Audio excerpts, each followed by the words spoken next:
29 రాష్ట్రాల్లో మన ఆంధ్రప్రదేశ్ ముందంజన ఉండాలని నారా చంద్రబాబు నాయుడు తాపన. అలాగే 25 జిల్లాల్లో విశాఖ జిల్లా ముందంజలో ఉండాలా, 7వ ర్యాంకులో ఉంది. ఫస్ట్ ర్యాంక్ కావాలా, పని చేయాలా, ఫస్ట్ ర్యాంక్ తేవాలని కలెక్టర్ గారు కానీ కమిషనర్ కానీ ఆఫీసులు ప్రత్యేకంగా 2-3 రోజులు మీటింగ్లు ఏర్పాటు చేసి మీటింగ్లు పెట్టి వాళ్ళకి శిక్షణ తరగతి ఇవ్వడం కూడా జరుగుతుంది. అంటే విశాఖపట్నం ఒక సుందరలాగా లాగా ఒక ఆఫీసులు ఒక క్యాప్షన్ సిటీగా తయారు చేద్దని నారా చంద్రబాబు నాయుడు గారికి కానీ ఇక్కడ ఉన్న కలెక్టర్ గారి కమిషనర్ ఏఎంహెచ్ కానీ ప్రతి ఒక్కరు కూడా ఆ ఒక తపంతో ఎమ్మెల్యేలు కానీ ఎంపీలు కానీ ఇన్ఛార్జీలు కానీ అందరూ ఒక తపంతో పనిచేస్తున్నారు కాబట్టి ముందుకు వస్తుంది. బాగా అభివృద్ధి కార్యక్రమం కూడా బ్రహ్మాండంగా విశాఖపట్నం జరుగుతుందని మనం అనుకుంటాం. డ్వాక్రా సంఘాలు కానీ పొదుపు సంఘాలు కానీ పబ్లిక్ కానీ అందరూ కూడా దీనికి సహకరించి ముందుకు వస్తేనే ఆ వీధి కానీ ఆ వార్డు కానీ ఆ పంచాయతీ కానీ మండలాలు కానీ నియోజకవర్గాలు జిల్లాలు కానీ బాగుపడడానికి అవకాశం ఉంటుందని చెప్పడం జరుగుతుంది.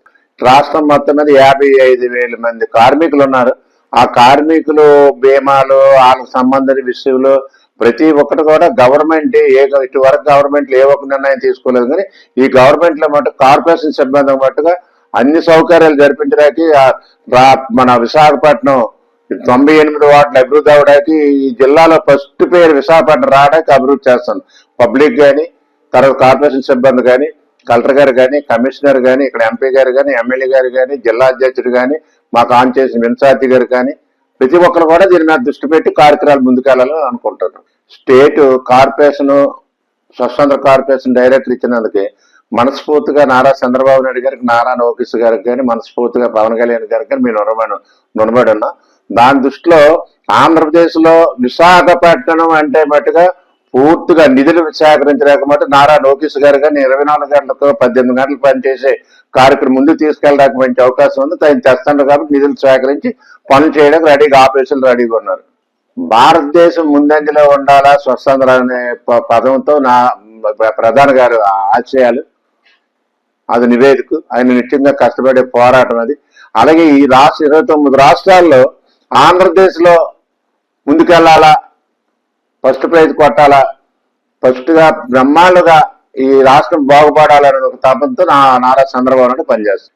విశాఖపట్నం అంటే ఒక సుందర నగరం లాగా తయారు చేసి మన అయ్యప్పలో చేసినప్పుడు విదేశీయులు వచ్చినప్పుడు కూడా ఇప్పుడు 149 దేశాలు 59 దేశాలు ఇక్కడికి వచ్చారు.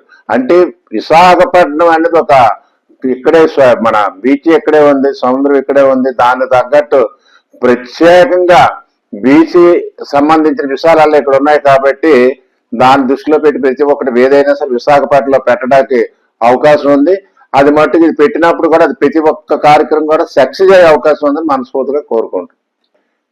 ఎక్కడ ఏ వార్డులోకి వెళ్ళా అక్కడ చెత్త ఉండడం కానీ మట్టి ఉండడం కానీ సిరిట్ ఉండడం కానీ ఏ ఒకటి ఉన్నా సరే మేము ఇమీడియట్గా యాక్షన్ తీసుకుని ఆ శానిటైజర్కి చెప్పడం జరుగుతుంది. ఎప్పుడైనా అక్కడ ఒకవేళ పొరపాటున ఏమైనా జరిగే ఆ బతికించే పొజిషన్ ఉంటే మటుకు మేము దాని మీద యాక్షన్ తీసుకొని వర్క్ కూడా స్పీడ్గా శానిటైజర్ కూడా వర్క్ కూడా బ్రహ్మాండంగా చేయిస్తుంది. ఇప్పుడు వీటి వరకు పెట్టినప్పుడు 47 అవార్డులు విశాఖపట్నం ఇక్కడ కలెక్టర్ గారు ఇస్తే 7 అవార్డులు స్టేట్ నుంచి వచ్చాయి.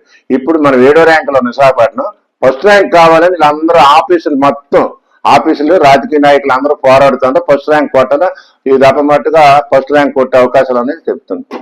ఇప్పుడు ఇటు వరకు అంటే రోడ్డు మీద చెత్త వేసడమో, కాలంలో చెత్త వేసడమో, ఈదులో చెత్త వేయడం ఉండేది. ఇప్పుడు అలా కాదు. ఒక బండి వచ్చినప్పుడు ఒక వెహికల్ వస్తుందంటే ఆ వీధిలో వాళ్ళందరూ ప్లాస్టిక్ చెత్తలు పట్టుకొని ఆ చెత్త పట్టుకెళ్ళి ఆ బండ్లు వేసే అవకాశం వచ్చిందంటే ఆ వీధి బాగుపడితే వీధిలో ప్రజలు బాగుపడితే కార్పొరేషన్ సిబ్బంది కూడా పనిచేసే అవకాశాలు ఉన్నాయి కదా. ఇటు వరకు ఎక్కడిదక్కడ స్టాకులు ఉండేవి కాబట్టి ఎక్కడ స్టాక్ లేదు. ఏ రోజు ఆ రోజు చెత్త తెంచి డంపింగ్ యార్డ్ తరలిస్తున్నారు. మున్సిపల్ శాఖ మట్టుగాను సిబ్బంది మటు మనస్ఫూర్తిగా వాళ్ళకి ధన్యవాదాలు తెలియపరచాలా. కష్టపడినందుకు ఆ చెయ్యి పెట్టి మట్టి తీసి చెత్త తీసి బొట్టలు వేసి బండి మీద వేసినందుకు వాళ్ళకి మట్టుగా గవర్నమెంట్ మనస్ఫూర్తిగా రుణపడి ఉన్నారని నేను మనస్ఫూర్తిగా కోరుకుంటాను.